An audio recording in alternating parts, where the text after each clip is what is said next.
Boy, we've come a long way. You know, in the old days, there were no lights, no heat, no creature comforts. Just creatures. Everyone comfy? No, sir. Not at all. Nowadays, you just plug everything into your car. You got lights, heat. We are out of pesto. I'll make a run. Hey, everybody comfy? No. Okie doke. 우리 시대 가장 진화한 전기차, 양방향 충전에 완전히 새로운 현대 아이오닉 5.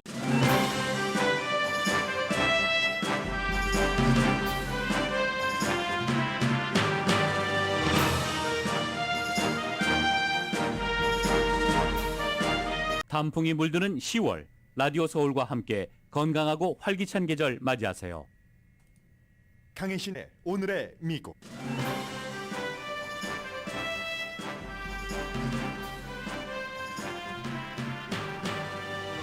한국군이 북한 핵에 대응하기 위한 미사일 발사에 실패한 것에 대해 사과하자 세계 모든 언론이 보도합니다. 한국군은 미군과 합동훈련 도중 발사한 미사일이 땅에 떨어져 주민들은 전쟁 발발로 오인했습니다.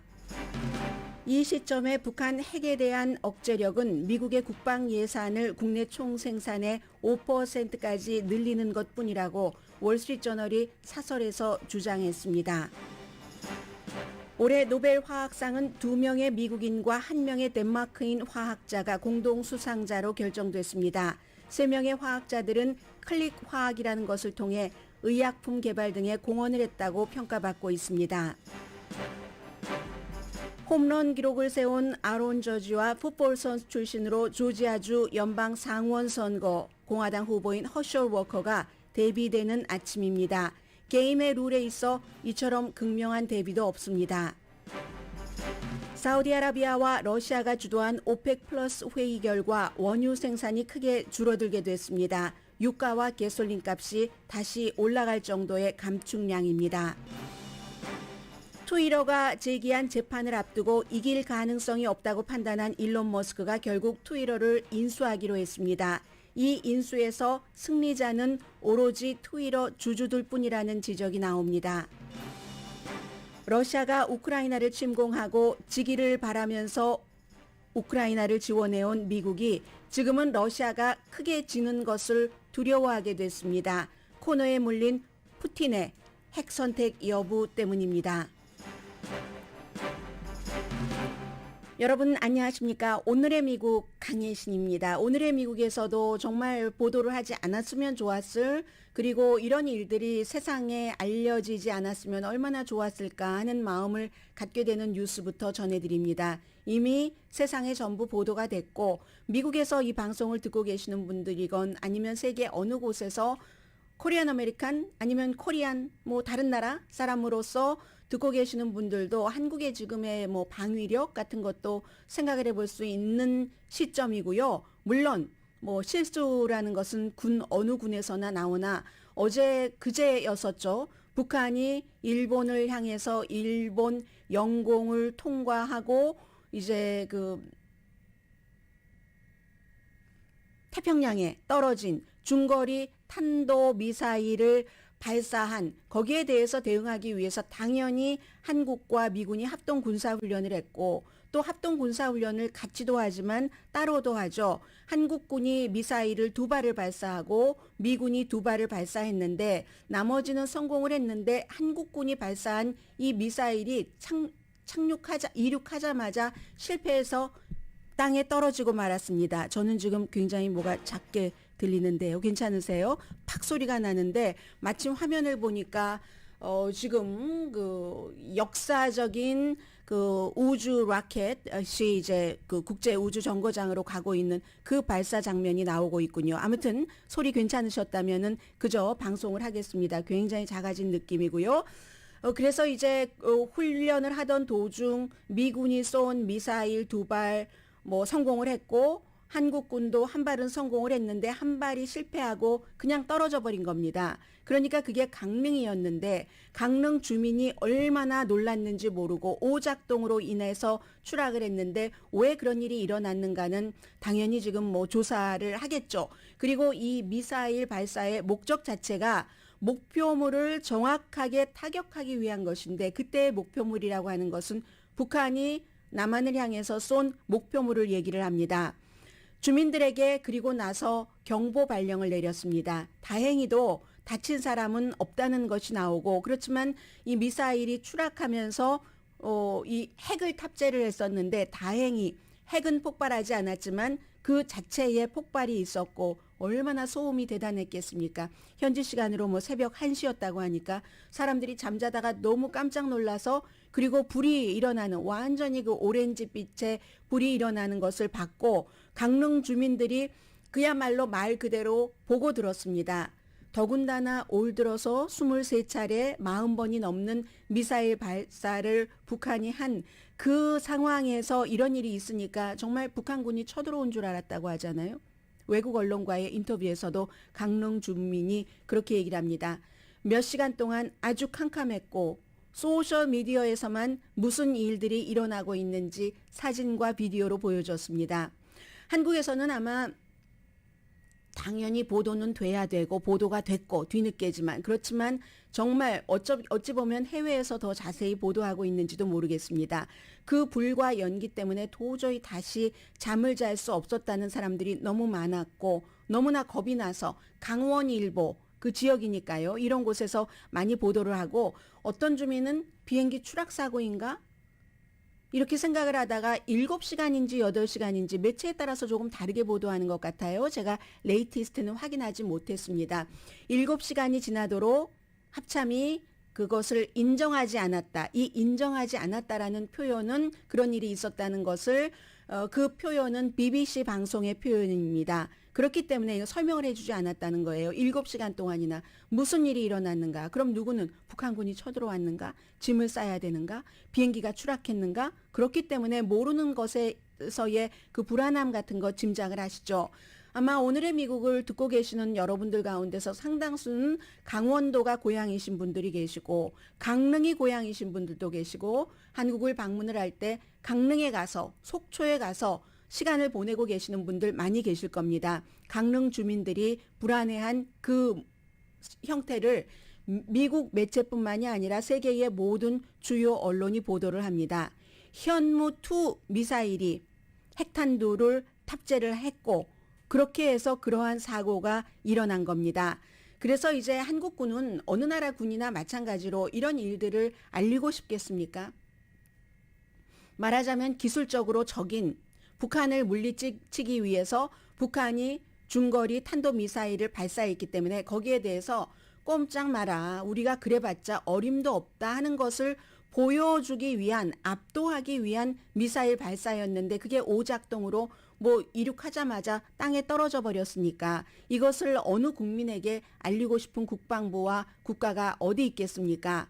더군다나 지금 북한이 법을 바꿔서 만일의 사태에 북한이 어떠한 그 위협을 느낀다고 판단을 하면 핵 선제 공격까지 할 수 있다. 이것은 핵 협상을 당분간 안 한다는 일종의 공지잖아요. 이 상태에서 이런 일이 있었던 겁니다. 그래서 가디언 영국 신문의 표현은 힘을 과시할 예정이었지만 아주 난처하게 끝났다. 그리고 인근 주민들에게는 경종을 울려줬고 또 이 한국은 그 군 정부 측에서는 당혹감, 말 그대로 당혹감 이상이겠죠. 인터넷에서 주황색 불덩이가 나오는 영상이 게시되고 나서야 사고 시간을 인정을 했다. 합참이. 그래서 왜 이렇게 비정상적인 비행을 하게 된 것인가에 대해서는 당연히 지금 조사 중이고요. 그 사건이 일어났을 때 강릉시의 소방당국 또 시청 관계자들이 여러 군데서 이제 시민들이 이게 무슨 일이냐 제보를 했으니까 폭발 가능성에 관한 제보를 하고 신고를 해서 공군기지와 육군기지에 긴급 구조대를 파견을 했답니다. 왜냐하면 지역이 그쪽이니까요. 바로 이륙하자마자 그쪽 기지에 떨어졌으니까. 그랬더니 군 당국이 돌려보냈답니다. 이 같은 내용이 제가 한국 뉴스 하나도 보지 않은 겁니다. 해외 언론에서 이렇게 보도하고 있는 구체적으로 내용을 전해드리는 겁니다. 현무 2호는 한국의 선제 보복 공격의 그 전략의 핵심입니다. 북한에서 뭔 일인가를 한국에 저지른다고 할 때 보복 공격의 핵심, 선제 공격의 핵심인데 굉장히 망신스러운 일이죠. 그래서 이제 어떤 그 버전은 지금 북한이 사용하고 있는 것과 같은 러시아에서 먼저 개발된 그런 버전이고, 그러자 지금 권성동 의원은 강릉이 지역구잖아요. 아주 입장이 묘해졌죠. 집권당으로서. 권성동 의원이 얘기하기를 납세자의 돈으로 운영하는, 얼마나 많이 돈이 들었겠습니까? 네 기를 발사를 했는데 그 운영하는 무기 체계가 한국 국민을 위협을 하다니, 군이 실패를 통보하는 것도 머뭇거렸고, 게다 대고 이제 언론 통제 엠바고를 해봤었겠죠. 그러다가 소셜미디어 시대이기 때문에 그것을 감출 수가 없는 겁니다. maybe 과거 같으면 감출 수도 있고, 한국이 아닌 다른 나라 어느 독재 국가에서는 감출 수 있었을지도 모르지만 독재 국가도 좀 힘들 것 같습니다. 소셜미디어가 있기 때문에 그러한 것들을 비난을 하면서 무책임하다. 참 이 권성동 의원으로서는 하기 힘든 얘기를 한 거죠. 지금 여러 가지 윤석열 대통령과의 관계 등등을 생각을 할 때. 그리고 그러니까 이것은 결국은 국내와 해외에서 중요한 것을 생각을 하게 되는데, 지금 한국은 국정감사 기간이잖아요. 그렇지 않아도 무슨 뭐 행안부라든가 심지어 무슨 다른 조금 느슨해 보였던 그런 부처의 국정감사에서도 고성이 오가고 새로운 신기록 같은 것을 내세우고 있는데 어떻겠습니까? 이제 국방부 국정감사 때에 서해 목표물에 대한 포격 훈련도 했었고, 그리고 폭격 훈련도 했었고, 미사일 발사를 하는 동안에 북한의 도발 의지를 철저하게 무력화하겠다는 것을 보여주는, 우리가 이만큼 준비가 철저하다 하는 것을 전시하기 위한 것이었는데, 우리가 이만큼 능력도 안 됐고 준비가 철저하지 않다는 것을 보여줬다는 결론입니다. 인근 주민을 공포에 빠뜨리는 것 이외에는. 그리고 해외에서는 이 같은 한국의 그 입장을 그대로 지금 보도를 하고 있잖아요. 그리고 미군이 발사한 건 괜찮았는데 왜 한국군이 발사한 건 그렇게 되는가? 이럴 때는 만약에 그럼 주한미군이 철군을 하면 어떻게 되는가? 여기까지도 해외에 나와 있어 살고 있는 사람으로서 뭐 한 번쯤은 생각해 볼 문제이기도 합니다. 그래서 이제 또 합동 그 참모본부가 발표를 했습니다. 로널드 레이건호가 다시 한번 이 한국과 이 철저하게 뭐 방위 공약 같은 것도 지키겠다 해서 오늘 뭐 동해상으로 다시 돌아오고 있다는 얘기가 되고 있고, 미국으로서는 미국 본토와 동맹국을 위협하는 완전한 그 핵무기를 개발을 해서 핵보유국으로 북한이 딱 부상을 해서 협상하지 않기를 원하는 건데, 이미 그 시기는 다 놓친 것 같습니다. 그러려면 진작에 했어야죠. 이제 북한은 뭐 너무너무 많이 그 핵 기술이 발전을 했고, 서방 세계에서 미국을 포함해서 미국과 직접적인 핵 협상을 할 테니까 양보를 어느 정도 양보를 하느냐, 이런 것을 계산을 해야지 되는 게 아닌가 싶고요. 오늘 그 로스앤젤레스 시간으로 12시에 안전보장 이사회에서 이제 공개 회의를 합니다. 북한이 중거리 탄도미사일을 발사했는데 어떻게 벌 줄 것인가? 벌을 줄 수가 없죠. 당연히 러시아와 중국이 안전보장 이사회 상임 이사국으로서 북한을 벌주는 것을 지금 비토를 할 것이 분명하기 때문에, 그로 인해서 지금 북한은 일본 상공까지 통과해서 괌에 충분히 도달할 수 있는 그런 정도의 그 핵 능력을 과시를 했고, 한국은 이게 그러한 것을 뭐 요격한다 하는 것이 실패했다는 것을 그날 바로 보여준 이런 케이스입니다. 오늘 미국 매체 가운데서 월스트리트저널이 사설을 실었습니다. 그런데 월스트리트저널의 이 사설은 한국이 발사한 미사일이 뭐 오작동해서 땅에 떨어지고 말았다, 이 내용까지 커버하진 않았습니다. 북한이 중거리 탄도미사일을 발사한 여기에 대해서 북한의 미사일인 큰 제목이고, 작은 제목은 북한의 억제력을 강화할 필요가 있다. 이제는 가진 거라는 겁니다. 거의 느낌이 이제 그럴 수밖에, 인정할 수밖에 없는 핵보유국 비슷하게 이렇게 지금 제목이 붙어 있습니다. 북한의 탄도미사일 위협이 충분하지 않은 것처럼 지금까지 세계가 반응을 해왔는데, 그리고 외교는 지금 전혀 이루어지지 않는데, 최선의 대응은 동북아시아에서 재래식과 군 억제력을 강화하는 것뿐이다. 물론 월스트리트저널의 입장이라는 것을 먼저 말씀드립니다. 월스트리트저널은 북한 문제에 대해서 항상 강성이었고 월스트리트저널은 경제에 굉장히 강하고 국방 산업체와도 무척 연관이 있는 기사를 많이 쓰는 신문이라는 것은 전제하고 말씀드립니다. 쿠바가 플로리다에 미사일을 보내는 것과 같다. 이번에 북한이 일본 영공을 넘어서 딱 그 동해안에 그 미사일이 들어가도록 탄도 미사일을 발사한 것은 올해 23번째 쭉 그런 스토리를 얘기를 하고요. 그 이전에 이번에 최종적인 그 미사일 발사 이전에는 한미일 합동 군사 훈련도 있었고 괌이 한 2,100마일 떨어졌다면 지금 뭐 사정거리가 2,800마일 넘었으니까는요. 킬로미터로 뭐 4,850킬로미터 정도 됐으니까는요. 그래서 미국이 지금까지 어떻게 해왔는가 최근에 트럼프 전 대통령은 김정은 위원장에게 구애를 하면서 군사훈련을 중단을 했고 차기 바이든 현 대통령은 결의의 표시로 군사훈련을 한미합동 군사훈련을 다시 시작했다. 이 점은 크레딧을 준다. 월스트리트저널이 이 바이든 대통령의 여러 가지 하는 일에 대해서 크레딧 많이 주는 신문은 아닙니다. 그런데 이 점은 크레딧을 줬고 김정은은 회담을 하도록 겁을 잔뜩 주고 나서 그 다음에 이제 회담에서 돈 같은 것을 이제 가져가려고 항상 이런 행동을 한다. 지금이야 이제 그 개발 자체가 굉장한 목표지만 그동안 미국과 한국은 북한에 일종의 뇌물을 주면서 많이 북한이 이것을 중지하도록 노력을 해봤는데 북한은 절대로 포기하지 않는다는 것을 또 확인했고 이제야말로 그것이 위협이라는 것에 주목을 해야지 된다고 강조를 합니다. 북한이 미국에 도달하는 이 그 핵을 개발을 하고 여러 개의 핵탄두를 장착을 하고 이건 이제 미사일 방어망을 뚫는다는 거잖아요. 하나 요격하면 또 하나가 있고 또 하나가 있고 하는 그런 것. 그리고 이제 뭐 핵파워 법을 다시 만든 것 뭐 이런 내용을 얘기를 하면서 미국이 아무리 유엔에서 무엇을 한들 육자회담도 얼마나 많이 실패를 했는가 하는 것을 상기시키고 있습니다. 그래서 원죄는 오리지널 C는 북한이 이처럼 이러한 그 무기를 갖게 한 것이다. 가졌다고 인정을 하는 겁니다. 지금 최선의 대응은 그것을 쓰지 못하도록 억제하는 것이다 라고 얘기를 합니다.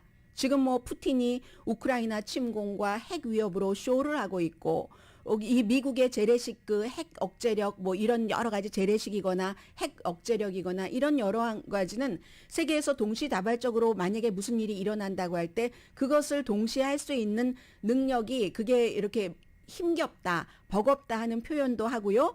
바이든 대통령은 어제도 이 아시아, 이 지역, 한반도를 중심으로 해서 방어 공약은 미국이 약속을 한 것은 철벽과 같다. 철통도 아니에요. 철벽과 같다라고 얘기를 했는데 이것은 트럼프 전 대통령 이후에 미국 대통령이 이 같은 말을 해주는 것은 너무나 중요하고 트럼프 전 대통령이 이랬다 저랬다 했었기 때문에 그런데 그렇게 그 말을 뒷받침하려면 만일에 북한이 선제 공격을 한다면 그러면 신뢰할 수 있는 군사 배치를 어떻게 하고 그 대응에 대한 아주 명확하고 분명한 소통이 미리 다 시나리오가 뒷받침돼야지 된다고 얘기를 합니다. 그래서 평양과 베이징에서 이거를 한 팀으로 보는 겁니다. 이제는 육자회담 한참 뭐 좀 기대할 때만 하더라도 중국이 있으니까 중국이 어떻게 해주겠지 했는데 이제는 중국과 북한은 한 몸으로 보면서 만약에 뭐 이것을 쓰고 나면은 김정은은 전멸한다 하는 것을 베이징도 북한도 이해를 해야지 된다는 얘기입니다. 그러기 위해서는 월스트리트저널의 주장입니다. 국방 예산 많이 올려야지 된다. 지금 3%에서 국내 총생산이에요. GDP의 5%까지 굉장히 많이 올리는 거죠. 대폭 증가해야지 된다. 그게 2010년도에 있었던 그 양이거든요. 그리고 이제 그 이후에 버락 오바마 전 대통령 들어와서 조금 줄였던 것은 테크놀로지가 너무 많이 발달을 했기 때문에 무인 뭐 드론이라든가 그래서 그런 쪽으로 가서 그 실제적인 이 국방 예산을 줄였었는데 그걸 다시 2010년 수준 5%로 해야지 된다고 주장을 하고 일본은 뭐 지금 뭐 여러 가지로 점차 늘리고 있잖아요. GDP의 1%에서 2%까지 늘릴 것이고 한국도 더 늘릴 수 있다라고 얘기를 합니다. 냉전 시대는 끝났지만 지금 새로운 악의 축이 등장을 해서 새로운 악의 축은 민주주의를 위협한다고 쓰고 있습니다. 중국이 평양의 핵을 아주 유용하게 중국에 유용하게 사용하기 좋게 그런 그 어떠한 뭐 자극이라고 할까요? 이런 것을 보고 북한의 어떠한 그 도발적인 이런 행위를 막지 않을 것으로 판단을 하고 있습니다. 월스트리트저널 사설은요. 러시아는 지금 해피하죠. 미국이 우크라이나 거기도 집중해야 되고 저렇게 김정은 위원장이 나 여기 있거든. Forget me. Don't forget me now. 이렇게 얘기하는 그런 것을 보면서 해피하고 바이든과 다른 리더들은 미국인에게 설명을 해야지 된다는 얘기입니다. 새로운 세계의 위험, 새로운 악의 축은 민주주의를 위협하는 건데 그 위험에 대해서도 있다고 인정을 하고 설명을 하고 그걸 막으려면 어떻게 해야지 되는지 월스트리트저널은 그 해답으로 국방비를 늘려라 이렇게 얘기를 하고 있습니다.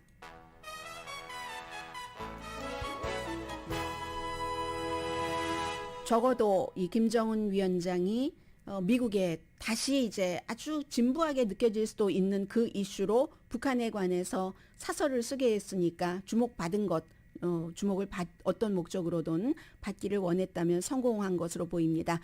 오늘의 미국은 존경받는 기업 17년 연속 1위, 소비자 신뢰도 1위인 유한양행 뉴오리진 미주총판 피부과학 셀리온, 이민법 가정법 전문 제인정 종합법률사무소, 프리미엄 고기 쌈밥 전문 레스토랑 쌈, 재래식으로 직접 만드는 검정콩 생순두부 수라원 순두부, 한국 홈쇼핑 공동펀입니다. 잠시 뒤에는 뭐 노벨 화학상 간단히 전해드리고요. 그리고 이거는 정치와 스포츠가 연결됐는데 결국에 가면은 인간이 가장 중요하게 가치를 두는 그런 면으로 연결이 되거든요. 잠시 뒤에 전해드립니다.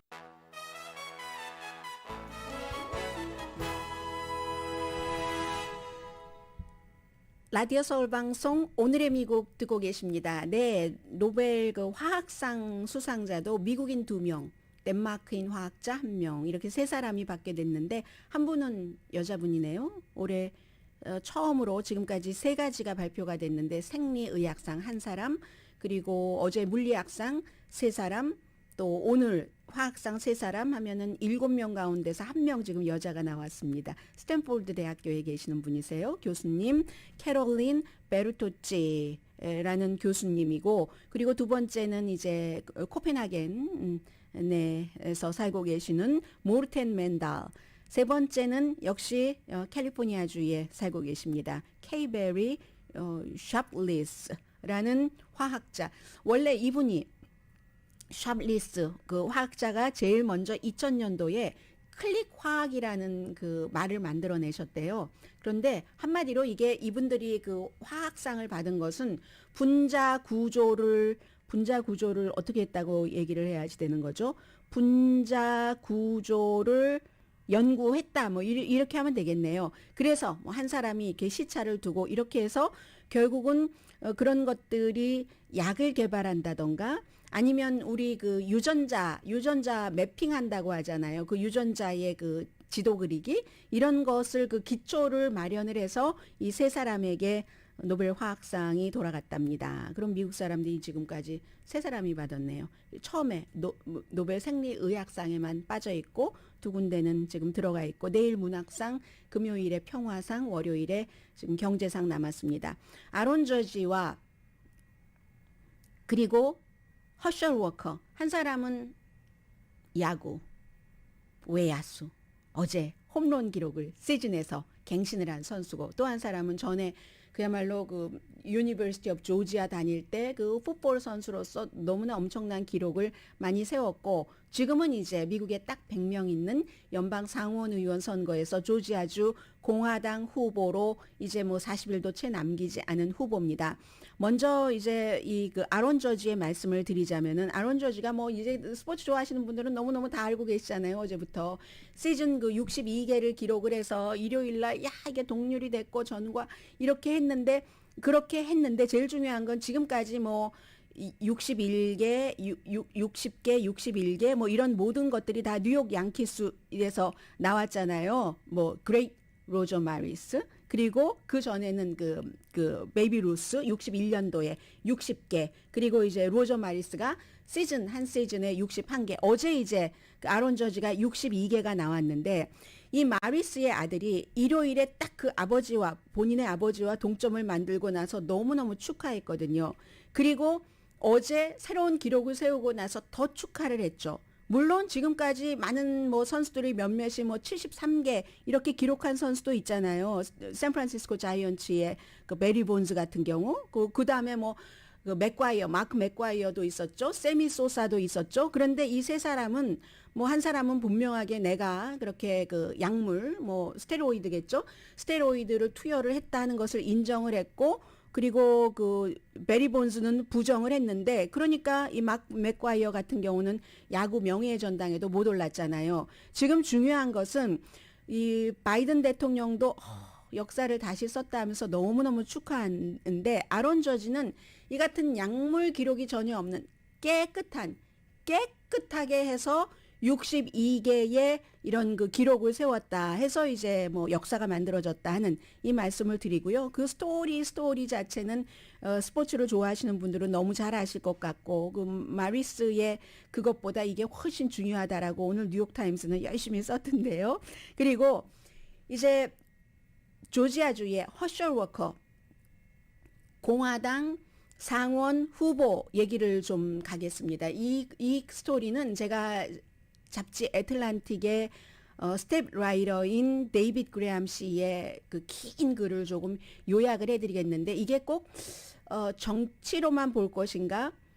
이런 여러 가지를 이제 미국의 추세가 바뀌어진다는 겁니다. 상상을 하게 되는데 어제 말씀드린 것처럼 이 사람이 지금 그 산모의 건강이 심지어는 위험해도 낙태는 안 된다 하는 것을 딱 차고 들어와서 워낙에 인지도가 있으니까 이름 인지도가 있으니까 그래서 지금 민주당의 현 의원과 라파엘 뭐죠? 원옥이라는 현 의원과 한 1년밖에 안 됐어요. 2년 정도 돼가네요.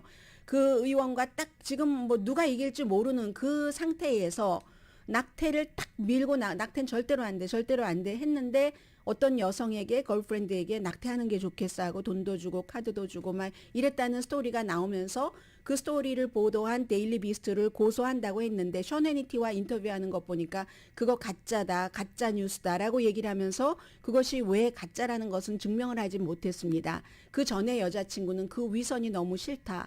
뭐 아주 문화적으로 가치적으로 보수인 척하면서 하면서 많은 증거를 제시를 했어요. 그랬는데 이게 문제는 예전에는 선거 공식이 조금 작동을 했는데 예를 들어서 아주 심각한 개인적인 스캔들이 많이 나오면 중요한 정치인을 뽑을 때 사람들이 좀 그것을 고려를 했다는 겁니다. 그런데 지금 허셜 워커 같은 경우는 그것뿐만이 아니라 엑스와이프에게 권총을 막 들이댔다던가 아니면 뭐 본인이 사소한 것을 말씀드리자면 대학교 다닐 때 우수한 성적으로 졸업을 했다라고 얘기를 했는데 졸업도 결국 하지 못했다던가 이런 많은 문제 혼외 자식이 4명이나 있는데 한 명도 없었던 것처럼 숨기려고 했다던가 그리고 한 명도 키우고 있지 않다던가 그런 그런 일들이 많이 나오는데도 불구하고 공화당의 유권자들이 그게 어때? 하고 찍어줄 수 있다는 겁니다. 그게 어때? 제일 먼저 트럼프 전 대통령이 나와서 어제 강하게 그 비호를 했고 아니라잖아. 저 사람이 아니라잖아. 데일리 비스트가 가짜라잖아. 민주당과 좌파 언론이 지금 가짜로 얘기를 하는 거잖아. 라고 얘기를 했고 미치 매코넬을 포함한 공화당들이 줄줄이 그 옆에 줄을 섰습니다. 그런데 원래 허셜 워커가 후보가 되기 전에는 공화당 가운데서도 저 사람 너무 이슈도 하나도 모르고 뭐 환경도 모르고 오염도 몰라 설명할 줄도 몰라 질문도 못 알아들어 해서 조금 아닌데 하다가 트럼프 전 대통령이 확 그 공식 지지를 해버리고 이게 공화당의 후보가 됐어요. 다른 사람을 누르고 그러니까 공화당이 쫙 이 사람에게 줄을 쓴 겁니다. 심지어 많은 낙태에 반대하는 여성들도 단체의 단체장도 공화당이기 때문에 낙태에 반대를 한다고 하니까 본인이야 뭐 낙태를 여자친구랑 했던 말았던 뭐 혼외 자식이 4명이 있건 말건 아무 상관이 없다 한다는 겁니다. 이게 시작은 본격적인 시장은 그 이전에도 약간 있었지만 그 이전 사람들은 떨어졌죠. 그러나 2016년도 트럼프 전 대통령은 그런저런 일, 뭐 예를 들어 결혼 3번 할 수는 있습니다. 그리고 뭐 여자들에 대해서 이런저런 말을 한 것이 선거 치러지기 뭐 한 일주일쯤 전에 보도가 되고 워싱턴 포스트 등등을 통해서 그랬어도 사람들은 아무런 생각을 안 합니다. 이게 특히 이것도 집단적으로 지원을 해줘야지 되는데 잡지 애틀란틱은 1980년대와 1990년대의 복음주의를 얘기를 합니다. 우리의 복음주의, 종교계에서 원하는 것을 저 사람이 해줄 수 있으면 인간은 누구나 다 실수를 할 수 있는 건데 그게 뭐가 어때? 이게 바로 복음주의의 아주 유명한 목사들이 빌리 그레함 목사의 아들인 프랭클린 그레함 목사 등등이 트럼프 전 대통령 후보 때부터 나중까지 했었던 얘기잖아요. 나중에는 트럼프 전 대통령 조금 아주 거의 임기 끝 무렵에는 뭐 끝 무렵이고 또 떨어지고 나니까 멀리 했습니다만 그전에는 트럼프 전 대통령이 이제 후보 때는 원래는 낙태에 지지했었던 사람 아닌가요? 낙태 반대한다고 하니까 막 열심히 지지를 하고 또 백악관에 종교인들 막 잔뜩 초대를 하고 해서 많은 것을 해주니까 이게 과연 올바른 것인가? 과거에는 적어도 어느 정도의 기준은 있었는데 이게 지금 계속 그 아틀란틱의 보도입니다. 더군다나 지금 이 아들이 이 그 공화당의 그 연방 상원 의원 후보의 아들이 난 정말 너무 싫다. 한 번 정도는 내가 그 아버지와 뭐 선거 유세도 같이 했었지만 야 이건 너무한다. 뭐 패밀리 밸류가 어떻고 제가 너무 자극적이라서 여러분들께 그 아들이 아버지 친아버지에 대해서 하는 얘기는 들려드리지 않겠습니다만은 이건 내 개인적인 문제가 아니라 미국의 100명밖에 없는 연방 상원 의원이 될 가능성이 높은 후보에 관한 얘기다. 공화당의 위선 같은 것을 얘기를 합니다. 그 아들도 굉장히 보수적인 그런 그 이슈로 틱톡에서 유명한 영향력을 미치는 사람입니다. 트럼프 전 대통령이 민주당이죠. 그가 모니카 르윈스키 빌 클린턴 전 대통령이 모니카 르윈스키와의 스캔들이 있었을 때 공화당에서 가족의 가치를 얘기를 하면서 미국의 가치를 얘기하면서 엄청 비난했었습니다. 그런데 그렇게 비난의 선봉장이었던 뉴트 깅그리치가 그렇게 비난을 하면서 그 비난하는 순간에 다른 여성과 스텝과 불륜 관계를 맺었다는 것 아니겠습니까? 나중에 와이프와 이혼하고 그 여성과 결혼을 해서 그 여성이 트럼프 시대의 바티칸 대사까지 지냈습니다. 이 같은 공화당은 워낙에 좀 사회적으로 보수적인 가치를 지키고 있었는데 그런 것들이 그러니까 뉴트 깅그리치 시대니까 80년대부터 무너지기 시작해서 이렇게 지금까지는 왔는데 이건 완전히 너무 심각해서 결과는 모르지만 이 그 애틀란틱의 그 스텝 라이더가 쓰기를 맨 마지막에 결과는 모르지만 라파엘 워녹이 자리를 약간의 표 차이로 지킬 수도 있고 약간의 표 차이로 이 같은 스캔들이 있었음에도 불구하고 공화당 후보가 풋볼 선수가 전 이길 수도 있지만 만약에 이긴다면은 하나의 메시지가 있다. 이 허셀 워커가 이기고 나서 줄 수 있는 메시지가 있다. 이기기만 하면 된다. 그 밖에는 아무것도 이길 수 있다면 아무런 문제가 되지 않는다. 지금 공화당 지도부는 정말 안 됐죠. 뭐 2달도 안 남았는데 후보를 바꿀 수도 없고 열심히 미치 매코넬까지 이 사람을 지지를 합니다. 지지를 하는데 그 모든 뭐 개인적인 생활이라든가 총과 연관돼서 낙태에 관해서 심지어는 그 이슈와 연관돼서도 이슈로 하는 말과 본인의 원래의 행동은 달랐다는 이런 것들도 아무 상관이 없다는 겁니다. 무조건 이기고 봐야지 되는 것이고 만약에 허셀 워커가 조지아주의 연방 상원 의원으로 당선된다면 미국인들에게 그런 메시지를 주는 거다. 이기기만 하면 어떻게 해서라든지 아무것도 문제가 되지 않아. 이 점에서 중요한 거죠.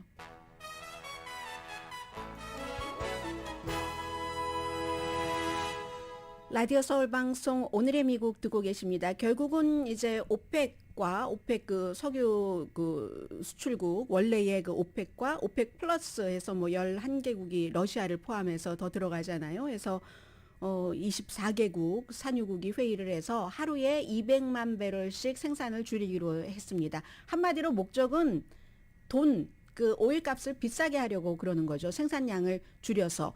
그들이 아주 그 명시적으로 한 얘기는 세계 경제와 오일 시장 전반에 걸쳐서 불확실성 때문에 우리가 무조건 많이 생산해 놓을 수는 없다라고 얘기를 했는데 오일값 올리기 위해서 그렇습니다. 그리고 여기서 또 하나 중요한 것은 사우디아라비아는 산유국으로 오펙의 원래의 멤버로서 러시아는 오펙 플러스 멤버로서 서로 이제 뜻을 같이 했다 하는 것. 이게 이제 두 사람 다 사우디아라비아의 왕세자나 러시아의 블라디미르 푸틴이나 바이든 그 현 대통령에게 굉장히 많은 고통을 주고 있는 이런 그 두 사람이고 얼마나 오를지 전문가들이 아직은 알 수가 없답니다.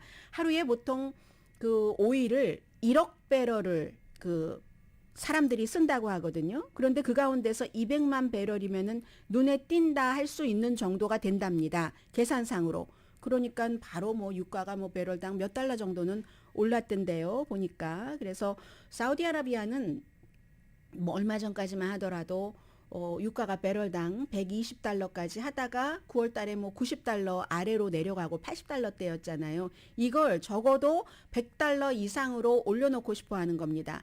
지금 사우디아라비아도 그렇고 러시아도 그렇고 다른 것 하는 게 없습니다. 오일 팔아서 잘 살도록 정권을 유지를 해야지 되는 그런 국가들이기 때문에 바이든에게 이래저래 어려움을 주는 것이고 그리고 이제 이게 중간 선거에 영향을 미칠 수 있다는 것 다시 말씀드립니다. 일론 머스크의 트위터 인수는요. 사실은 실용적인 뉴스라기보다는 너무나 세계의 모든 사람들이 관심을 갖고 있으니까 일론 머스크라는 사람도 그렇고 트위터라는 소셜미디어도 그렇고 트위터가 사실은 다른 소셜미디어에 비하면 그 가입자 숫자는 작습니다. 그러나 트위터가 워낙에 정치적인 것에 딱 그 포커스를 두고 있고 정치인들도 본인의 그 오피스에 정치인 사무소의 공식 오피스와 개인 이런 것들을 따로 또 두고 있잖아요. 그렇게 정치적인 논란에 있어서는 트위터가 굉장한 역할을 하기 때문에 트위터라는 회사 자체에 어떠한 가치는 있는 것이고 이걸 산다고 했다가 안 산다고 했다가 뭐가 틀리다 원래 사려고 했던 것보다 이렇게 하던 일론 머스크가 결국은 사기로 했는데 우선 레이티스트부터 전해드립니다. 사면은 제일 좋을 사람들은 누구냐? 트위터 주주밖에 좋아하는 사람 없답니다. 왜냐하면 트위터 직원들 수천 명은 일론 머스크의 그런 그 불안정한 캐릭터 그리고 말도 함부로 하고 하는 것들도 싫어하고 어느 정도 안정되게 트위터라는 직장에서 적응하고 일을 하고 있는 직원들은 또 예측 불허의 그 CEO가 오면은 그것도 싫고 그러니까 그렇죠.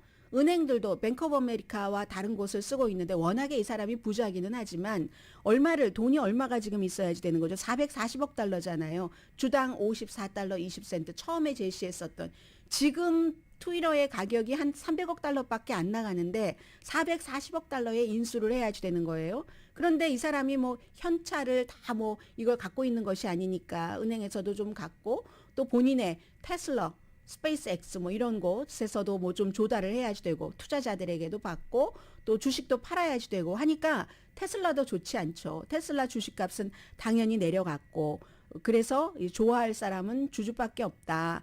그러면 왜 이제는 무용담은 끝난 겁니다. 산다 안 산다 산다 안 산다 뭐 그거 가짜 스팸 어카운트가 너무 많아 하고 했다가 결국은 이 트위터가 고소했잖아요. 산다고 하고 나서 우리가 너무 일론 머스크가 산다고 하고 나서 또 뒤로 물러섰을 때 손해가 크니까 델라웨어 법정에 딱 고소를 해버렸습니다. 이게 도저히 이길 수가 없는 거예요. 원래 내일도 데포지션 날이었고 금요일에도 데포지션 날이었는데 그 트위터의 변호팀들에게 선서를 하고 하는 거잖아요. 그냥 말할 때는 일론 머스크가 트위터 같은 데다가 트윗하고 어디 쇼에 출연해서는 막 마리화나까지 피우면서 그 쇼에서 말을 하고 하지만 법정에서 선서하고는 거짓 증언을 할 수 없는 거잖아요. 그래서 이게 본인에게 굉장히 해가 될 것을 알고 할 수 없이 마침내 일론 머스크가 자신의 변호사들의 말을 들었다 해서 울며 겨자 먹기식으로 이것을 인수를 했다는 겁니다. 결국은 뭐 트위터 뭐 주식 어제 많이 롤러코스터로 많이 올라갔다 나중에 조금 뭐 좀 마무리가 되기도 하고 했었고요.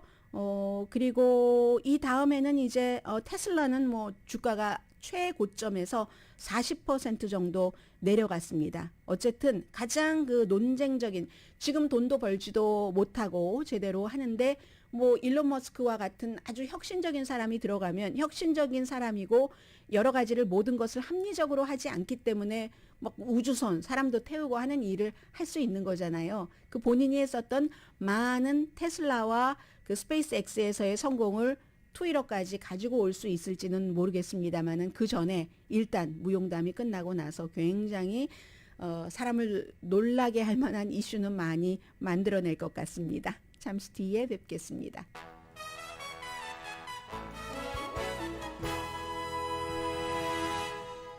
라디오 서울 방송 오늘의 미국 듣고 계십니다. 네, 우크라이나 병사들은 정말 그 회복력이라고 할까요? 탄성이라고 할까요? 이런 것들이 마음에서 뭐가 나와서 그런지 애국심에서 그래서 그런지 대단합니다. 헤르손에서도 러시아군을 몰아서 러시아군이 지금 열세라고 하거든요. 동시에 여러 군데서. 그러니까 제일 동쪽에 러시아와 국경을 마주하고 있는 지역이 돈바스인데 돈바스 지역이 둘로 나눠져서 위에가 루안스크, 아래가 도네츠크, 그리고 바로 그 옆이 지금 그 핵발전소가 있는 자포리지아가 됐고 또 약간 서쪽으로 오면 전부 이제 동에서부터 남쪽으로 쭉 오는 겁니다. 헤르손인데 헤르손의 바로 아래가 크림반도입니다. 이 헤르손에서도 지금 러시아군을 몰아내고 있다고 하고요. 블라디미르 푸틴 러시아 대통령은 4군데 지금 제가 말씀드린 이 4군데가 국민투표를 해서 우리 러시아로 병합하기로 했다는 것에 이제 법적으로 이제 마지막 그 과정을 법안에 서명을 했습니다. 그리고 러시아에서는 여전히 키르기스탄으로 피신하는 우크라이나 전쟁에 가지 않기 위해서 그런 젊은이들도 많고 어제 카밀라 해리스 부통령도 젤렌스키와 통화를 했고 바이든 대통령도 젤렌스키와 통화를 해서 우크라이나에 이동식 발사대를 4개를 보낸다. 이런 얘기. 그런데 지금으로서는요. 지금 미국에서 처음에는 이기면 어떡하는가 푸틴이 우크라이나에 했는데 지금은 지면은 어떡하는가 걱정을 한답니다. 사람이 전쟁에서 질 때는 항상 불안하고 잘못된 결정을 하는 특히 이제 블라디미르 푸틴과 같은 성향의 사람들은 어떤 하이리스크를 선택을 할 수가 있는데 그 하이리스크가 핵이 되면 어떡하는가 하는 것을 걱정하는 거죠. 오늘의 미국은 그러니까 이기는 게 완전히 지는 게 너무 처참하게 지는 것을 원치 않는다는 겁니다. 존경받는 기업 17년 연속 1위, 소비자 신뢰도 1위인 유한양행 뉴오리진, 미주 총판 피부과학 셀리온, 이민법 가정법 전문 제인정 종합법률 사무소, 프리미엄 고기 쌈밥 전문 레스토랑 쌈, 재래식으로 직접 만드는 검정콩 생순두부 수라원 순두부, 한국 홈쇼핑 공동펀이었습니다. 10시에 좋은 아침 좋은 하루 방송됩니다. 네, 지금 그 바이든 대통령이 지금 방금 대통령 전용기를 타고 질 바이든 여사와 함께 플로리다주에 도착을 했습니다. 플로리다주에 도착을 해서 스케줄이 쭉 몇 시간 동안 있더군요. 허리케인 이안에 관해서 여러 가지 얘기도 하고 피해자도 만나는 대통령의 또 하나의 임무를 하기 위해서 지금 비행기에서 내려서 활주로에 있는 모습 보입니다. 강혜신이었습니다.